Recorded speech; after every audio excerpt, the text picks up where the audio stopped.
midi et bienvenue dans votre émission. Et vous le savez très bien, nous abordons dans cette émission des sujets amusants, des sujets sérieux et des fois des sujets très sensibles. Mais tout compte fait, nous vous donnons toujours des clés pour vous ouvrir vers la vie. Bienvenue encore une fois. Nous sommes heureux d'être là. L'équipe du jour est au grand complet et bien sûr, notre public aussi. Et si vous voulez vous joindre à nous, restez-y car c'est midi. C'est midi, c'est maintenant. Et on est heureux, on est content. N'est-ce pas, Prissy, ça va? Vous pouvez nous faire quelque chose rapidement? Attention, attention. Merci d'applaudir très très fort Prissy, la dégameuse. Qu'est-ce qu'elle a prévu pour nous aujourd'hui? On parle d'amour. Et on va demander aux gens de faire un choix entre emmener leur chéri à la plage ou au beach. D'accord, je sens que ça va chauffer là. Merci beaucoup, Prissy. Alors, le doyen Cassie. Comment vous allez dans votre belle chemise? Je vais très bien. Je profite de la même occasion pour faire un clin d'œil à M. Ahmed de Coris Design. D'accord. Cocody à l'Ocodrome Grand Lourdes. C'est lui qui vous a offert la ce chemise. magnifique Ah, cadeau. d'accord. Et il n'a pas oublié de mentionner doyen Cassie de ces midis-là. Vous n'allez pas passer inaperçu là. En tout cas, je lui dis infiniment merci. Merci à vous aussi. Merci de votre reconnaissance. Et juste à côté, avec elle, on va faire un peu de lecture. Raïssa Diaby, c'est à lire. C'est vrai? Bonjour Caroline. Bonjour, vous allez bien? Bien. Et vous avez manqué quand même. Hein? Ça fait une semaine. Oui. Ouais, ça va? Oui, ça va. Je sens qu'elle commence à rentrer dans l'émission là. Il faut que je vienne 2 jours maintenant. Et votre chéri? Qui? Philo. On a divorcé. Ouh là là.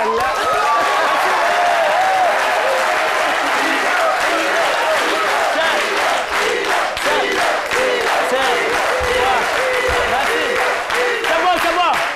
Il y a une musique qui joue là, écoutez ça là-bas. En bas la main. Ouais. Non, ne battez pas, sinon on ne va pas entendre, c'est portable. Hé, c'est tout.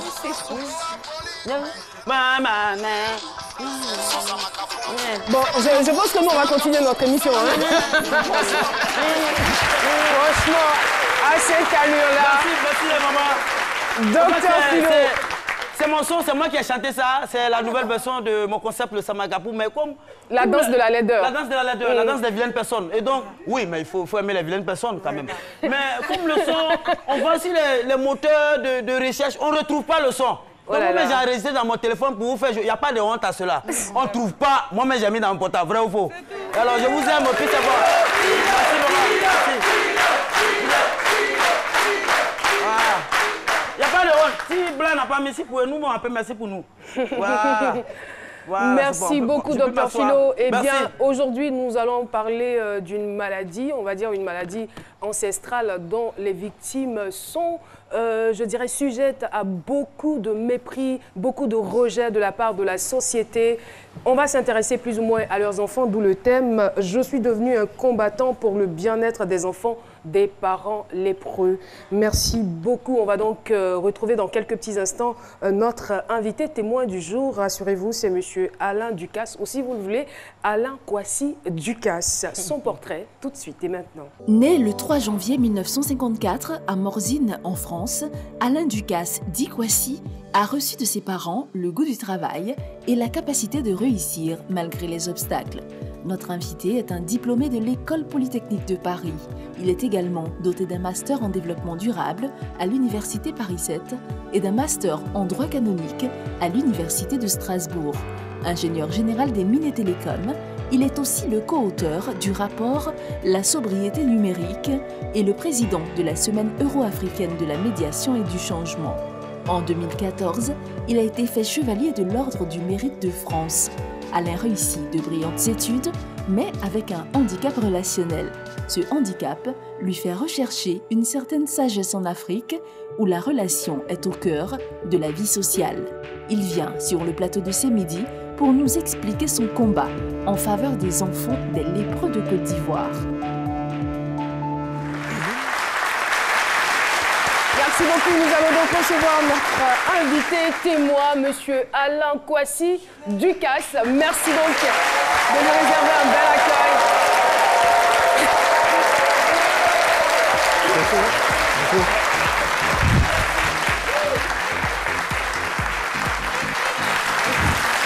Merci beaucoup, public de ce midi. On s'attendait plus ou moins à un métis, mais non, c'est un blanc, voilà, qui s'appelle Kwasi. Bonjour et bienvenue sur notre plateau. Merci, bonjour. Alors, Docteur Philo, vous le connaissez ou pas? Non, non. Vous le connaissez pas? Vous allez me connaître. Vous allez le connaître. C'est parti. Docteur Philo, votre avis sur le thème? C'est mon avis, avec Docteur Philo. Merci beaucoup, merci, monsieur. Merci, monsieur. Mais attends, c'est étonnant quand même qu'un Kwasi ne reconnaisse pas son frère ivoirien. Kwasi, je suis baoulé comme vous, hein. Ah, moi, c'est plutôt du côté des Apollo. Ah, Kwasi Apollo. Voilà. Ah, d'accord. Nous, on va toujours Kwasi vers le truc là. Mais Apollo, c'est un poisson aussi, un poisson Apollo. Si, c'est ça, d'accord. Mais moi, je suis très heureux de savoir que vous occupez, vous êtes un combattant pour les enfants dont les parents souffrent de la lèpre. Voilà, c'est très important. Au fait, déjà même les enfants, le fait même d'avoir entendu enfant dedans, là, ça me fait déjà plaisir. Parce que depuis l'école primaire, déjà même la maternelle, déjà, quand on va à l'école, on nous dit... La première récitation, c'est ma main. Voici ma main. Elle a 5 doigts. En voici un, en voici 2. Celui-ci, le petit bonhomme, et le gros plutôt non. Regardez mes doigts travailler. Chacun fait son petit métier. Mais c'est ça. Je veux dire, mais un enfant qui apprend ça à l'école, qui dit ça, qui récite ça par cœur, chaque jour que Dieu fait, il rentre à la maison, et puis il voit son papa qui n'a pas de doigts, qui souffre de la lèpre. Quand c'est comme ça, l'enfant, il est affecté. Parce qu'on dit qu'il doit travailler, mais il va à la maison, papa n'a pas de doigts. Donc en même temps, ces enfants ont besoin de votre aide. Je veux dire que ces enfants sont déjà affectés mentalement. Et c'est une bonne chose. Et les enfants, on connaît leurs caprices. Toi-même, tu vas à l'école, on dit, doit travailler. Travailler là, c'est pas ça qui envoie l'argent. Tu rentres à la main, papa n'a pas de doigts. Quand tu ne donnes pas quelque chose, tu dis, papa, il n'a pas de doigts. Il va travailler pour te donner ça comment?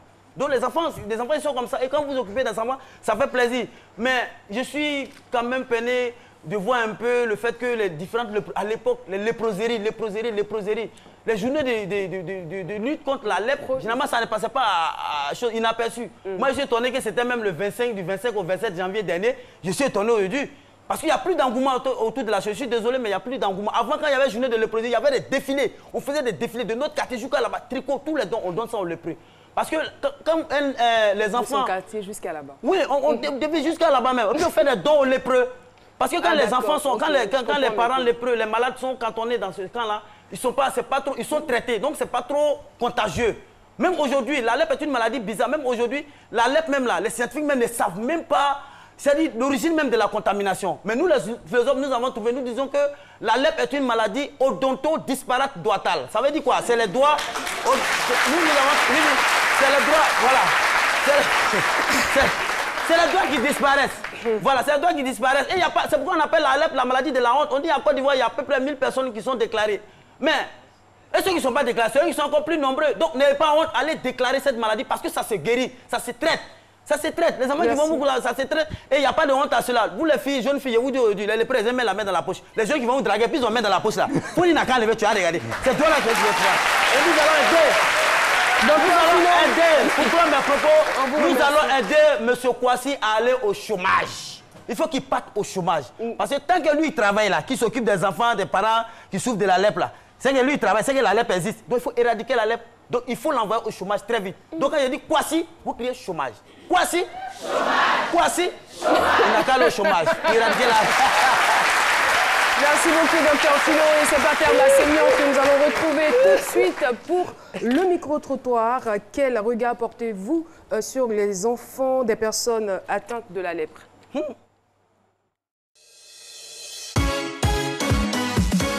Le micro-trottoir avec Chris Paternassemian. On les appelle communément les enfants des lèpres. Caroline, nous sommes dans le village Marchou à Benjeville. Et quel regard portez-vous sur les enfants des personnes atteintes de la lèpre? C'est la question du micro-trottoir du midi qui nous amène ici, dans la ville de Benjeville. Les enfants des lépreux, bon, pour moi, ils ne sont pas rejetés. Ils sont pas rejetés. Ils vivent dans la société parce qu'eux, ils n'ont pas la maladie. Ils vivent comme nous, ils sont à l'aise. Voilà. Pour moi, ils ne sont pas rejetés. J'ai très mal pour ces enfants-là parce que, au fait, lorsqu'ils voient leurs parents qui ne peuvent pas marcher ni faire les choses, vraiment, ça fait pitié. Je pense qu'ils sont rejetés parce qu'ils ont des parents qui sont malades. La lèpre est très vilaine. Moi, ma connaissance, c'est moi, personnellement, je ne peux pas rejeter ces gens de personnes. Voilà, parce que c'est des êtres humains. Hein. Voilà, c'est des créatures de Dieu. Donc je pense qu'il faut chercher un moyen pour pouvoir aider ces gens de personnes-là. Non, il doit être rejeté par rapport à quelle philosophie. Bon, c'est... Autrefois, les gens pouvaient les rejeter, mais aujourd'hui, l'enfant d'un lépreux, c'est un enfant comme tout autre enfant. Il mérite, en tout cas, il mérite tous les droits comme tout autre enfant. Ici à Béjéville, la lèpre n'est pas une maladie de la honte. On vit même avec eux. Oui. Les enfants des lépreux vivent en parfaite symbiose avec les autres. Merci beaucoup, Paterne Assémian. Je rappelle que nous sommes avec Alain Ducasse. Alors, Monsieur Alain Ducasse, le portrait nous a renseigné que vous avez eu un brillant parcours professionnel qui, je dirais paradoxalement ou malheureusement, a été sanctionné par un handicap relationnel. Pouvez-vous nous raconter un peu ce handicap relationnel? Comment il s'est manifesté et comment l'avez-vous vécu? Eh bien, je suis quelqu'un qui réussit beaucoup. Et de temps en temps, en réussissant, il y a des gens, après, j'ai découvert qu'ils sont restés sur le bord du chemin et ils m'ont dit, dis donc là, tu m'as poussé un petit peu. J'ai aussi des enfants, certains réussissent bien, d'autres réussissent moins bien. Je découvre aussi peut-être... Vous en avez combien? J'en ai 6. Ah d'accord. Et que peut-être ils ont besoin d'une affection que j'aurais plus montrée, que j'ai moins montrée. Et en fait, je crois, dans la vie, tout ce qui est réussite, c'est un peu le côté droit du cerveau, l'efficacité.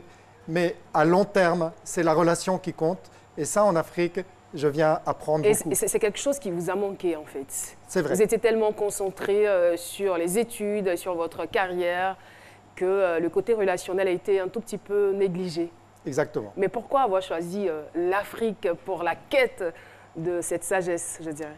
Bon, c'est par hasard. J'ai été invité un jour par des gens qui nous avaient écrit en disant on aimerait bien faire des correspondances. Donc, mon épouse et moi, on a décidé d'aller les voir du côté un peu à l'est d'Aboisseau, là, entre Aboisseau et Noé. On est allé dans la plantation et Agna et on s'est fait des amis. Et depuis, on en a d'autres à Abidjan. Donc, on est revenu tous les ans depuis 1998. Ça fait plus de 20 ans. Passer souvent nos vacances ici. Et depuis, je travaille également là. Pensez-vous avoir trouvé cette sagesse que vous recherchiez tant en Afrique? Je pense que, d'abord, c'est quelque chose qui se partage. La sagesse, ça ne va pas dans un sens. S'il n'y a pas dans les deux sens, ça ne va pas. C'est comme l'amitié, c'est comme l'amour. Donc, je reçois beaucoup. Je reçois la chaleur humaine, et je donne aussi. Et c'est cet échange-là. Cette semaine, j'ai organisé la semaine de la médiation et du changement, parce que quand il y a un conflit, on est dans la raison, ou alors on est dans l'émotion. Mais il faut revenir à remettre les deux ensemble. Et c'est ça que j'essaye d'apprendre. D'accord. Alors, vous venez en Afrique, vous vous faites des amis, vous soignez, on va dire, un petit peu ce manque affectif. Et puis, vous décidez de lutter en faveur des enfants issus des malades de la lèpre. Pourquoi? Ça a commencé par une femme qui est décédée, qui s'appelle Mère Eugénia, qui, dans les années 1930, était la supérieure générale de Notre-Dame des Apôtres, la congrégation. Elle était venue visiter les sœurs et ces sœurs l'ont amenée dans l'île Désirée, qui est dans la lagune entre Bingerville et Koumassi. Et là, il y avait les lépreux qui étaient mis de côté, que personne n'allait voir. Et les sœurs n'ont pas eu peur d'y aller. Donc elle est allée là-bas, elle les a vus, elle a parlé avec eux. Elle a été tellement émue de dire « je ne peux pas laisser faire ça ». Elle a eu le désir de faire quelque chose. Elle a essayé d'en parler. Elle a été entendue par plusieurs personnes. Par les pères Essema, le père Miette qui a trouvé un terrain à Dzopé, par Raoul Follereau qui était pendant la guerre recherché par les Allemands, elle l'a hébergé, elle lui en a parlé, elle a dit je voudrais faire ça mais je n'ai pas d'argent, et Raoul Follereau a dit bon je vais m'y mettre, je vais chercher. Il a commencé ses conférences, il est devenu la preude des lépreux, quand j'étais tout petit, moi j'ai quitté aussi. Avec eux, ils ont réussi à faire donc l'Institut Raoul Follereau, qui était le grand institut de la lèpre ici, mais c'est moi ceux que j'ai rencontrés en faisant. Donc je voulais faire un film pour parler de Mère Eugénia et pour retrouver l'histoire. Parce que on y reviendra. En fait, on veut savoir exactement ce qui a créé le déclic. Donc vous découvrez, on va dire, l'histoire de ces personnes-là, de ces personnalités, Raoul Follereau, Elisabeth et autres. Alors, qu'est-ce qui crée le déclic? Qu'est-ce qui vous dit il faut absolument que je m'y lance, il faut que je m'occupe de cette frange de la population? C'est Mère Eugénia. C'est sa vie. Après, quand le centre Raoul Follereau a été inauguré, elle a disparu. Elle a été exclue exactement comme les lépreux dans toute sa vie. Et cette personne-là, je voudrais faire un film sur elle. Je sais qu'il y a un procès de canonisation maintenant. Mais ça n'a pas été possible parce que les gens ne veulent pas. Elle est encore trop exclue. Et je me suis dit, je vais commencer par faire le film là où elle agit en Côte d'Ivoire. Et là, j'ai rencontré des gens. Et l'amitié s'est faite avec eux. Et donc maintenant, je suis ami des enfants de lépreux parce que beaucoup des lépreux d'origine de l'île Désirée sont décédés. Et c'est leurs enfants qui maintenant ont presque mon âge. C'est avec eux que je suis devenu ami. Est-ce que vous pouvez nous en dire plus sur le traitement que subissent ces enfants-là, ces enfants issus donc de parents atteints de la lèpre? Volontiers. D'abord, je croyais que... J'avais peur. Un village de lépreux, je pensais que c'était vraiment tout ce qu'on peut imaginer d'horrible. Pas du tout. J'étais heureux dans les villages marchous, j'étais heureux à Duquesne-Crémone. On est même allé danser pour le réveillon là-bas. Donc, ce n'est pas l'image qu'on imagine. Ce que j'ai vu, par contre, c'est qu'eux ont raconté, quand ils étaient petits, ils n'avaient rien, ils n'ont jamais été malades, ils allaient à l'école, ils étaient rejetés, parce que leurs parents étaient lépreux. Ensuite, quand les lépreux ont été guéris, ils n'avaient plus rien. Ils retournaient dans leur village, ils étaient rejetés. Même quelqu'un m'a raconté, sa maman est décédée, elle avait demandé d'être enterrée dans son village. Ils sont allés l'enterrer dans son village. Les villageois ont déterré et l'ont enlevé du village. Donc, en fait, pour les lépreux, pour leurs enfants qui n'ont rien de malade, il y a un rejet. Donc là, il y a vraiment une injustice que j'ai eu envie de combattre. Est-ce que vous avez essayé de pousser la réflexion plus loin pour savoir ce que cela aurait pu avoir ou pourrait avoir comme répercussion sur la vie de ces enfants rejetés? C'est des gens, le mot qui me vient, c'est la résilience. C'est des gens qui aujourd'hui étaient paisibles et heureux. C'est des gens, il y en a un qui a même dit, moi, maintenant, je suis fier d'avoir été lépreux. C'est ça que j'ai rencontré, des gens qui sont... Enfin, c'est leur courage qui m'a montré. Par contre, je voudrais qu'il y ait une justice qui soit faite, que leur histoire, l'histoire de leurs parents, il n'y a même pas une plaque dans l'île Désirée, il n'y a rien, il n'y a aucun souvenir. Les gens ne savent pas. Le village marchou, moi, je ne connaissais pas, je suis allé par hasard. Donc je voudrais qu'il y ait un peu de justice de fait pour que la mémoire, parce qu'ils ont quelque chose à nous apprendre. Mais merci beaucoup. Je veux dire, leur trouver un environnement spécifique où les mettre à part, est-ce que ce n'est pas les exclure davantage, ces enfants-là, puisqu'ils ne sont pas malades? Le village marchou s'appelait Asile Marchou, à l'époque où c'était d'abord léproserie, puis ensuite asile. Maintenant, c'est village. C'est un village comme Duquesne-Crémone, j'allais dire que c'est des villages normaux. Le problème aujourd'hui dans ces villages-là, c'est qu'il y a encore des gens qui veulent les chasser. Ils ne veulent pas partir, mais il y a des gens qui veulent les chasser. Parce qu'il y a 100 ans qu'ils sont là, mais les promoteurs immobiliers voudraient prendre leur terrain pour les enlever. Ça, ce n'est pas juste. Il faudrait qu'ils aient une concession définitive au bout de 100 ans. Quant au village Duquesne-Crémone, qui se passe bien, ils ont une école qui est complètement saturée parce qu'il y a des gens de partout qui viennent, la ville grandit, mais elle n'a pas les moyens de se développer. Donc c'est des communautés qui sont heureuses où elles sont, mais c'est important de ne pas continuer à les exclure aujourd'hui. Et concrètement, vous, qu'est-ce que vous leur apportez? La première chose que j'ai apportée, je dirais, c'est un peu d'amitié. Je voudrais citer une anecdote d'une autre sœur, la sœur Monique God, Xavier. En fait, après que les médecins Désiré, Marchou soient venus, des prêtres sont venus, Roger Duquesne, ont fait beaucoup de choses. Et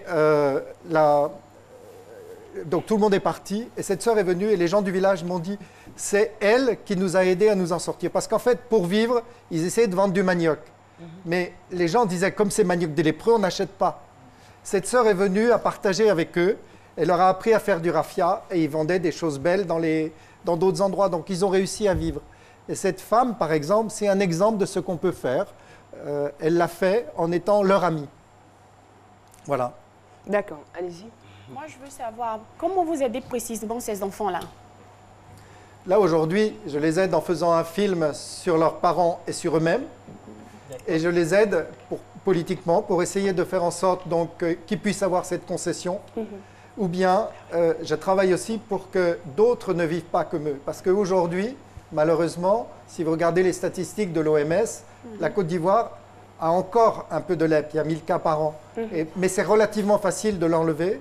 Et les gens dans le film nous ont dit, nous, on voudrait que la lèpre s'arrête. Et pour ça, il faudrait sensibiliser les gens dans les écoles pour qu'ils sachent comment la reconnaître, parce que ça se guérit très bien.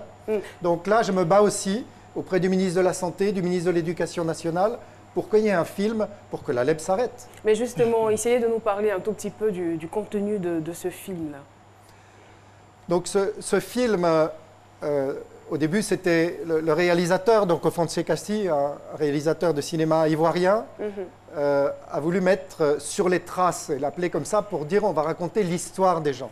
Donc on va les voir et on peut découvrir finalement ce qu'ils vivent et leurs témoignages. C'est un documentaire d'une 30aine de minutes. Et dedans, après, derrière, les messages que moi j'ai sentis, c'est d'abord que finalement, si on ne va pas les voir, c'est parce qu'on a peur nous-mêmes. La lèpre, ça touche l'identité. Un jour, au moment du tournage, j'ai croisé quelqu'un, il me dit, vous savez, il y a aussi la lèpre du cœur. La lèpre du cœur, qu'est-ce que c'est la lèpre? Ça sensibilise les nerfs. Dans le cœur, la lèpre du cœur, on perd la compassion. On se met à plus aimer les gens. On n'aime plus que soi ou l'argent ou les choses. Il y a un proverbe africain qui dit « celui-là, il n'a pas d'amis. Il a beaucoup d'argent parce qu'il n'a pas d'amis avec qui le partager. Et bien celui-là, il a la lèpre du cœur. » Et si vous, on vous demandait de choisir, enfin, c'est vrai que le choix ne sera pas facile de choisir entre la lèpre des membres inférieurs ou supérieurs et la lèpre du cœur. Le plus dangereux, c'est la lèpre du cœur. C'est contre ça que je me bats. Quand je parlais du handicap, je me bats contre ma lèpre du cœur. Et eux m'aident. Donc la lèpre du cœur est plus dangereuse que la lèpre physique. C'est ça qui crée les souffrances dans l'humanité. La lèpre physique aujourd'hui se guérit, c'est horrible. Mais les lépreux doivent nous apprendre à guérir notre lèpre du cœur. Il faut dire que ce sont environ 200 000 nouveaux malades de la lèpre qui sont diagnostiqués chaque année dans le monde. Priscilla Desgameuses. Alors, moi, je veux savoir, c'est déjà bien ce que vous faites par rapport aux enfants et tout. Quand vous dites que vous les soutenez, vous les aidez, même si perso, je m'attendais à entendre que vous les donnez peut-être à manger, vous les insérez et tout, en attendant que le film se réalise, parce que c'est beaucoup plus d'argent et tout ce qui va avec. Je veux savoir, entre les parents qui sont atteints de la lèpre et les enfants, qui, selon vous, a beaucoup plus besoin d'aide ou de soutien? Alors, moi, j'ai travaillé sur les parents de l'île Désirée. Ils sont âgés, donc ils ont besoin que les enfants les aident. Donc, c'est les enfants qui doivent gagner leur vie, qui doivent être pour pouvoir aider leurs parents. Ce n'est pas moi qui vais aider les parents de lépreux. Et d'ailleurs, il y a une histoire belle. Il y avait au collège Notre-Dame de Cocody, il y avait une chorale des enfants. Et puis, comme les filles chantaient bien, les garçons sont venus. Et la sœur Monigode a dit, bon, ça va être le carême, qu'est-ce que vous faites? Il y en a un qui a dit, mais je connais le village des lépreux. Ils sont allés là-bas. Après, ils allaient tous les jeudis pour aider à construire les maisons, etc. J'ai trouvé aussi beau que les jeunes s'y mettent. Et ça m'a touché. Donc, moi, j'ai fait mon temps, je suis vieux. Maintenant, place aux jeunes, pour qu'ils fassent aussi quelque chose. Qu'est-ce que vous en savez? Ici, il n'y a pas de vieux dans cette émission. N'est-ce pas, le doyen? On n'est pas vieux ici, hein? Non. Même pas vous, hein? Vous êtes juste un doyen. En tout cas, moi, je ne me sens pas vieux. Il ne se sent même pas concerné. C'est bien. Allez-y, on vous écoute. Oui, je suis fier quand notre invité dit qu'il est venu en Afrique pour chercher la sagesse. Et quand il me parle de la lèpre du cœur, je sens que mon invité est vraiment sur le chemin de la sagesse. Mais je voudrais tout simplement, brièvement, qu'il me parle un peu de son approche de la sagesse. Pour vous, c'est quoi la sagesse? Je pense qu'il a quand même, il a plus ou moins parlé de cela au début de son intervention, lorsque je lui ai demandé est-ce qu'il pense avoir trouvé la sagesse qu'il recherchait. Alors, le doyen, on va vous permettre de lui poser une autre question. Oui, oui, parce que quand il me parle de la lèpre du cœur, en tout cas, ça me touche. Parce que j'ai remarqué que le problème de l'humanité, c'est le manque, la crise d'amour, le manque d'amour. Alors moi, je voudrais voir comment mon invité peut poser des actions pour essayer d'amener quand même la population à avoir un peu plus de compassion pour ces villages de lépreux. En plus de ce film, est-ce que vous avez prévu, on va dire, d'autres plateformes ou d'autres activités pour que le regard de la société change sur ces enfants? Je vais répondre aux deux questions. Sur la dernière question, c'est le rôle... C'est le prolongement hein, de cette question. J'entends bien. C'est le rôle principal de la Fondation Raoul Follereau. Donc, avec le film, on fait des appels aux dons pour la Fondation Raoul Follereau. C'est eux qui font ce travail. D'accord. Moi, je suis sur d'autres batailles. Là, j'ai fait un chemin d'amitié. Je passe le relais. À la question, qu'est-ce que c'est la sagesse? Je dirais que c'est un équilibre entre l'émotion, la relation et l'action, l'efficacité. Et je crois que chacun des deux continents a à apprendre de l'autre. Bon, c'est clair que l'Occident a besoin de ne pas casser les relations avec les gens pour gagner de l'argent. Et en même temps, je me disais, mais en Afrique, pourquoi ils ne réussissent pas? Et je me dis, mais vous êtes dans la relation, c'est clair. Mais quand l'émotion prend le dessus, l'émotion de la relation, là, on ne peut plus réfléchir. Et donc, si on ne réfléchit plus, on n'arrive plus à travailler, on n'arrive plus à se développer. Et donc, je crois que la sagesse, c'est cet équilibre entre, d'un côté, les relations humaines, l'amour, l'amitié, et de l'autre côté, le travail quotidien, paisible d'artisan. Il faut faire les deux et l'unité en nous, et c'est peut-être ça la sagesse. D'accord. Et le deuxième volet de la question, c'était ce que vous pouvez apporter ou ce que vous comptez apporter à ces enfants-là pour que le regard de la société change. La seule chose qu'ils m'ont demandé, c'est tout simplement, enfin demandé que j'ai senti, c'est qu'il y a une amitié. L'amitié rend les gens égaux. Quand on arrive et qu'on est amis, ils ne demandent rien de plus. C'est ça, je t'en trouvais le principal. Merci beaucoup. Sur ce, nous allons partir pour la pub. On se retrouve pour la suite de cet échange. C'est midi, c'est ça.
Se bat comme il peut pour venir en aide aux enfants des parents victimes de la lèpre. Alors, Alain Ducasse, on échangeait donc sur ce que vous apportez concrètement aux enfants. Vous avez décidé de commencer par un film et leur donner beaucoup d'amour. Voilà. Alors, en retour, docteur Philo, lui, il a une question à vous poser. Une question d'ailleurs à double volet, pardon, parce que je passé, j'ai suivi votre exposé. Et vous avez dit tout à l'heure que vous ne me connaissez pas. Voilà le moment pour vous de me connaître. Alors, monsieur Kouassi, oui, je vous en prie. Il vous a déjà découvert une première fois. Une question, double volet, je vous en prie. Alors, monsieur Kouassi, dans vos propos, à l'attente, vous avez dit que quand vous êtes arrivé dans ce village-là, vous vous attendiez à un autre traitement. Maintenant, quand vous arrivez, je ne sais pas, au risque de me répéter, le traitement était peut-être différent de ce à quoi vous vous attendez. Donc alors, je m'avais vous demander quel traitement vous vous attendiez en arrivant dans ce village-là. Deuxième volet de ma question, vous passez par un documentaire, c'est de l'argent, les acteurs, les réalisateurs et autres. Pourquoi ne pas directement prendre cet argent-là et aller aider l'Institut directement pour s'occuper des enfants? D'accord. Première question, donc moi je connaissais Adzopé, j'étais déjà allé là-bas. Et j'ai parlé donc au cardinal Coutois de ce film. Et il m'a dit, mais moi j'ai travaillé à la léproserie de Bingerville. Alors, moi je ne savais même pas qu'il y avait une léproserie à Bingerville. Donc j'ai pris un taxi, je suis allé à Bingerville, j'ai demandé au taxi où est la léproserie. Eh bien, je n'ai pas trouvé, parce qu'il n'y en a plus. Il y a des maisons. En fait, c'est le village Marchou. Il n'y a pas de léproserie en ce sens. Mais il y avait des lépreux quand même. Il y en a eu, parce qu'ils venaient de l'île Désirée pour se faire soigner là, parce que les médecins, quand ils allaient dans l'île, il y a eu des noyades. Donc ils disaient, au lieu que ce soit nous qui allons dans l'île pour les soigner, il a demandé que ce soit les lépreux qui viennent à Bingerville, là où était le gouverneur. Donc c'était dans un endroit. Voilà, donc je ne m'attendais pas du tout et j'ai trouvé un village. Et là, j'ai été très bien accueilli, donc le chef de village et les gens, et on a parlé. C'est ça que j'ai trouvé. La deuxième question, c'était sur le documentaire. Le documentaire. Quand même ici, je crois au pouvoir des médias. Je pense qu'avec ce film, j'espère que le ministre de la Construction m'entendra et qu'il donnera une concession définitive au village. J'espère que le ministère de la Santé m'entendra et qu'il donnera son accord pour faire un film dans les écoles. J'espère que le ministre de l'Éducation m'entendra et qu'il acceptera de le passer dans les écoles. Et si j'avais mis l'argent du film pour acheter du pain, dans 8 jours, c'était fini. Merci beaucoup. Au-delà de la peur, c'est donc le titre de ce film qui sera diffusé le 25 février prochain à l'Institut français, c'est bien cela? C'est cela, à 14h. À 14h. Qui est invité? Eh bien, une des personnes connues d'Abidjan qui est invitée, c'est Madame Hucher, qui était l'épouse du ministre. Elle était de ceux qui ont travaillé dans le village Marchou pour le construire. Okay. Elle sera présente au débat d'idées. Il y aura le professeur Vagamon Bamba, le directeur général de l'Institut Raoul Follereau, qui sera le médecin qui va parler, qui va expliquer les aspects médicaux. Il y aura Alain de Kersabiet de la Fondation Raoul Follereau. Et j'espère qu'il y aura une des sœurs Notre-Dame des Apôtres qui ont œuvré pendant des années pour les lépreux. D'autres projets à l'endroit de ces enfants à long terme? Pour moi, je repasse le relais à la Fondation Raoul Follereau. C'est eux qui font ça dans la durée. Moi, ça a été un épisode de ma vie, comme une rencontre de quelqu'un qu'on aime pendant quelque temps. Merci beaucoup. Et sur ces applaudissements, nous allons recevoir également Paulus Agathon pour les réactions du public. Vos réactions nous intéressent avec Paulus Agathon.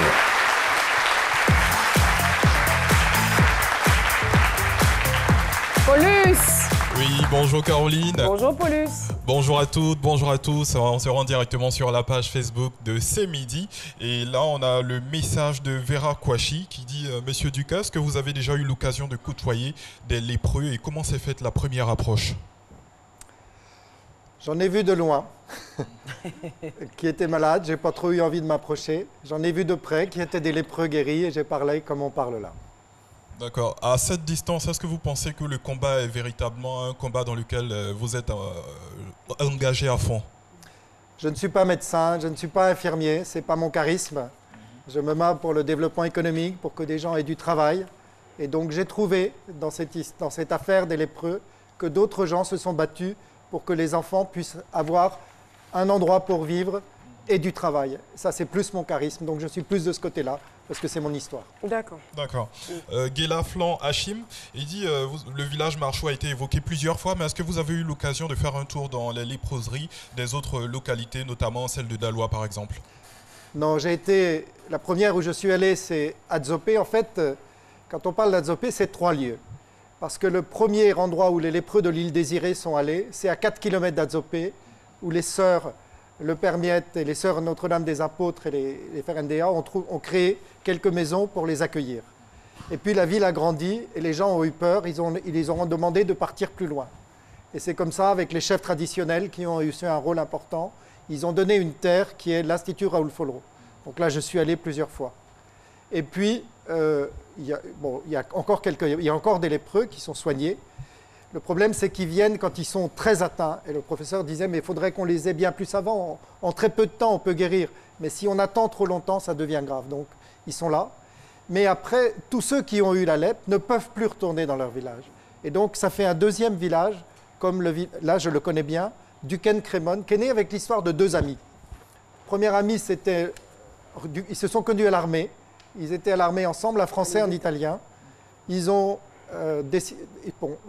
et c'est eux qui ont construit ce village, qui porte leur nom, Duquesne et Caproti, qui vient de la ville de Crémone. Donc voilà. Merci.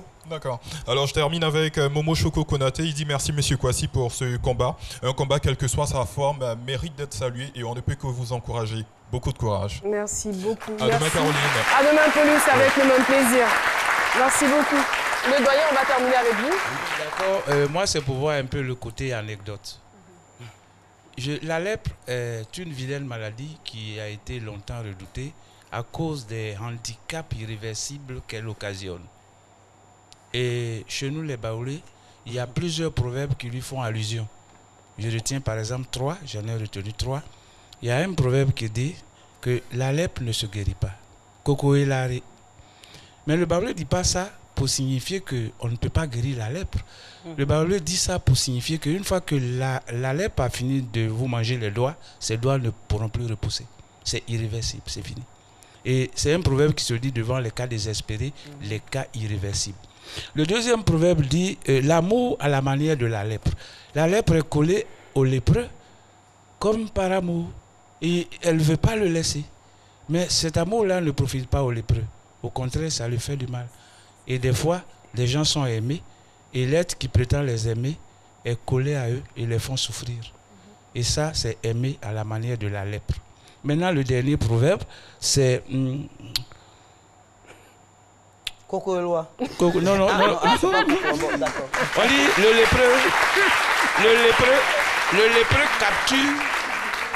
le lépreux capture ses criquets sur la poitrine. C'est-à-dire qu'il ne peut pas les attraper. Alors il les capture comme ça, sur sa poitrine. C'est pour dire que les petits ont des petites solutions aussi pour se tirer d'affaire. C'était ce que je voulais ajouter.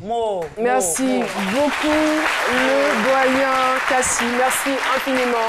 Alors, un autre doyen vient de parler, un autre va conclure l'émission. Alors, on a terminé. Merci beaucoup.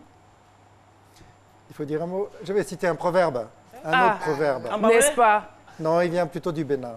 Qui dit « Le soleil ne saute pas un village parce qu'il est petit. Et donc, il ne sautera pas les villages des enfants de lépreux. » Oh là là. Très, très belle conclusion. Plus rien à ajouter, si ce n'est que nous puissions ouvrir nos yeux et nos cœurs sur ces enfants victimes de la lèpre. Merci beaucoup, Alain Ducasse, d'être venu sur ce plateau et saluer tous vos parents Kwasi qui vous ont regardé certainement. Voilà. Sur ce, nous voulons saluer la Fédération des femmes du Forum des leaders unis. Merci de votre présence. Un acronyme FOLU. Merci beaucoup. Et le fan club, c'est midi. Est-ce que le fan club, c'est midi, est là? Merci beaucoup. Sur ce, je vous invite à retrouver Prissy la dégameuse. C'est parti.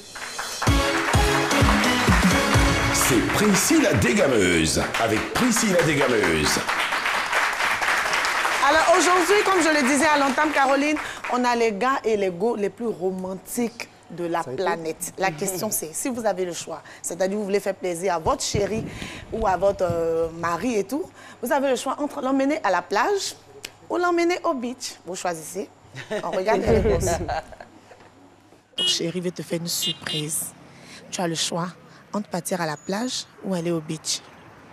C'est la même chose, je pense. Sûr? Oui, je pense. Tu connais pas la plage? Si. Et tu connais pas le beach? Allez au beach. Bon, je préfère la plage. On vous demandait de choisir entre le beach et la plage. D'accord, la plage, c'est bon. La plage, c'est mieux. Tu as deux propositions entre aller à la plage et aller au beach. À la plage. Je n'aime pas trop les beaches. Hein. Si, j'aime ça, mais je préfère la plage, oui. Moi, je préfère la plage. Vous n'aimez pas trop les beaches? Hein? Pas trop. C'est pas trop mon genre, quoi. Voilà, la plage, c'est encore plus chic. Et puis, bon, voilà, ça fait un peu... Là-bas, il y a du monde. Puis, voilà, ça fait romantique. J'aimerais bien la plage. T'aimes pas trop les beaches? Non. Pourquoi la plage? Parce que c'est... Bon, c'est un coin acceptable. Tu peux mieux te divertir. À la plage, c'est pas mauvais. Pourquoi à la plage? Qu'est-ce qu'il y a à la plage que vous aimez, qu'il n'y a pas forcément au beach? Bon, l'air marin, la tranquillité, l'air, bon, ça me permet de déstresser, quoi. À la plage, hein? À la plage, bon, je pense que c'est bon, à la plage. Au moins là-bas, bon, il y a du vent, on peut bien se divertir, bon, je pense que... Mais si papa, lui, il insiste et puis il dit que lui, il aime aller au beach, donc il veut que vous alliez là-bas un peu. Oui, là aussi c'est bon. Souvent, il faut sortir de la maison, il faut sortir avec ton mari. et pour découvrir aussi certaines choses. Je dirais peut-être à la plage, parce que c'est pas tout le temps qu'on a l'occasion de s'y rendre. Donc voilà, à la plage en amoureux, s'asseoir, discuter, passer du bon temps, bon moment, et bon, on rentre à la maison. J'irai à la plage avec elle. Pourquoi? Bon, parce que c'est un coin qui est paisible, qui nous permet de se donner les idées et de communiquer pour que l'amour soit aussi plus réciproque, quoi. Mais si elle te dit, bon, toi tu as choisi la plage, mais si elle te dit qu'elle veut aller au beach? Au beach. Bon, ok. Ces autres sont mes désirs, donc je serai à sa disposition. Je préfère la plage, le grand air, la nature, l'eau, la mer, tout ça. Moi, je suis d'aller à la plage. Hein. Tu préfères la plage? Oui. Tu n'aimes pas trop les beaches? Hein? Non. À la plage, bon, au moins quelque chose de 30 minutes, puis on se retourne.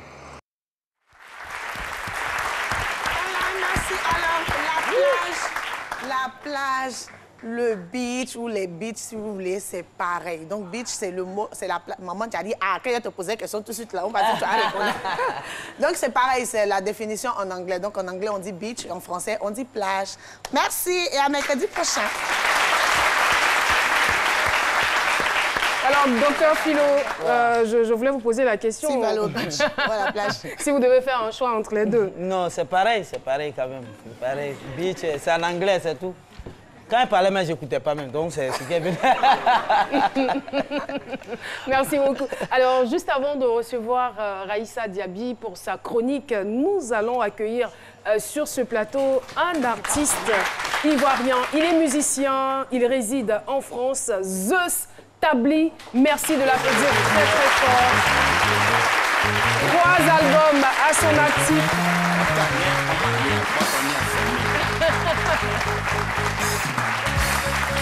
Zeus Tabli. Et voilà. Merci beaucoup de votre présence sur le plateau. Un tout petit peu écorché le nom, Zeus Tabli, comme Blissi Tabli. C'est tout à fait. Alors, vous êtes à votre 3e album, c'est bien cela, oui, qui se nomme Afros. Absolument. Je pense que c'est pas au hasard. C'est pas écorché, hein, cette Afros. fois-ci. Afros. Afros, pourquoi? Afros, c'est un rassemblage de mots. Afros, Afrique. D'accord. Sou, qui veut dire l'arbre en langue BT. Sou. Ouais, donc à l'origine c'était Afro-Sou, mais on a tendance à confondre Afro-Soul, qui est ce que tout le monde connaît. Voilà. Donc pour rester traditionnel, puisque je suis un traditionnel aguerri, j'ai préféré prolonger dans la linguistique traditionnelle BT. Afros, qui veut dire l'arbre d'Afrique. L'arbre d'Afrique. Pourquoi la symbolique de l'arbre? La symbolique de l'arbre. On sait très bien que l'arbre est un symbole d'humanité, de respect, de gardien de nos traditions en Afrique. En Afrique, on dit, pour régler les problèmes, on va sous l'arbre. Tout à fait. Et on sait très bien que chez nous, on disait quand on était petit, quand il y a le vent, la tempête, l'arbre vacille de droite à gauche. Et on nous a expliqué plus tard que quand les branches touchent le sol, c'est pour interroger les racines. Et l'arbre se redresse. C'est cela. L'arbre reste debout parce que finalement, il y a des racines qui sont en dessous. La symbolique de l'arbre est applicable à l'être humain. Donc l'homme qui est un peu plus évolué que l'arbre, on devrait s'inspirer de la symbolique de l'arbre pour conjuguer les efforts ensemble, partager. L'arbre se respecte. Je dirais tout simplement aujourd'hui, c'est l'émission de la sagesse. En tout cas, merci beaucoup de nous édifier à travers ces phrases.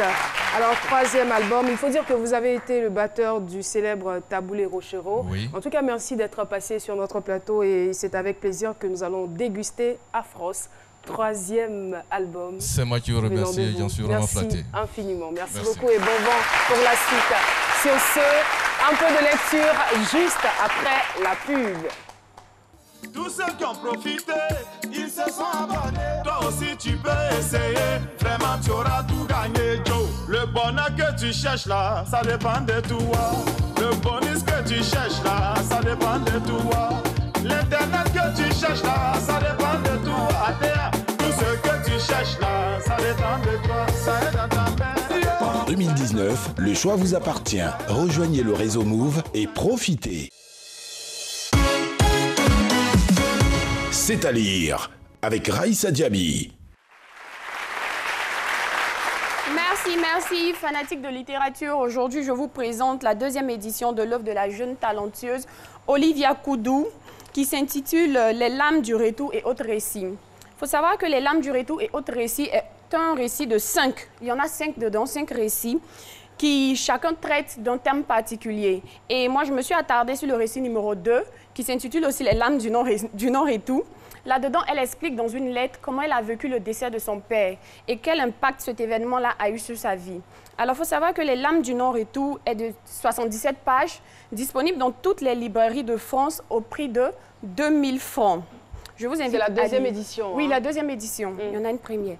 Et pour terminer, une information capitale, l'ONG Be Ambitious for Your Country organise sa première édition de Café littéraire qui se tiendra ce samedi 23 février 2019 à la bibliothèque municipale de Grand-Bassam.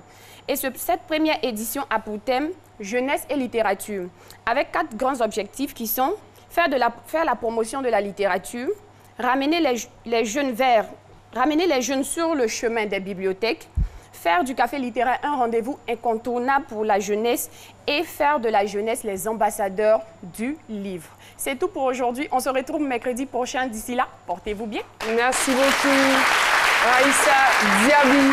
Eh bien, l'émission de ce jour est moins tumultueuse que celle d'hier, mais le plus important, nous avons pu tirer les leçons et nous avons été très, très heureuses d'être avec ces dames, ces messieurs, ces jeunes, tout le monde. Merci infiniment d'avoir été des nôtres. Merci à vous de nous avoir suivis. On se retrouvera pour le même plaisir demain à partir de 12h. D'ici là, restez sur RTI 1, c'est la chaîne qui rassemble. Bye bye.